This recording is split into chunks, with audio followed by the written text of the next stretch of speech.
আজকে ছিল ছুটির দিন। ছুটির দিনে লোকে একটু ধীরে সুস্থে থাকে, তো আমার জীবনে ধীরে সুস্থ বলতে কিছু নেই।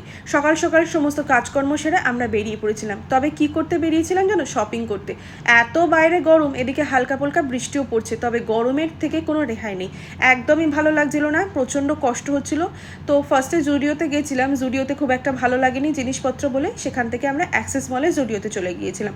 ওখানেও সেম একই জিনিস, ওর তো কিছুই ভালো লাগে না, কারণ ওকে তো তোমরা জানোই 10টা দেখে একটা কেনে। তো সেরকম ভালো কালেকশন কিছুই ছিল না। জুডিও থেকে বেরিয়ে আমরা আর একটা জায়গায় গিয়েছিলাম যেখানে জিনিসপত্র বেশ ভালো লাগছিলো। বেশি ভালো লেগেছে কাদের জিনিসপত্রগুলো জানো? বাচ্চাদেরগুলো। বাচ্চাদের জিনিসপত্র ভীষণ সুন্দর ছিল। আমি ওখান থেকে একটা ওয়ান পিস সিলেক্ট করেছিলাম। ওয়ান পিসটা বেশ সুন্দর দেখতে ছিল, কিন্তু দামটা অত্যাধিক বেশি ছিল, 999। দাম অনুযায়ী কোয়ালিটিটা আমার অত ভালো লাগেনি বলে আমি আর নিইনি, কিন্তু কালার কম্বিনেশনটা খুব সুন্দর ছিল।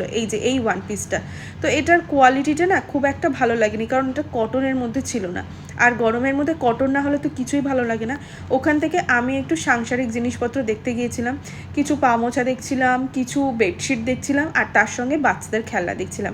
বাচ্চাদের খেলনাগুলো ভীষণ সুন্দর ছিল। একটা বাবুর জন্য আর একটা আমার ননদের ছেলের জন্য নিয়েছিলাম।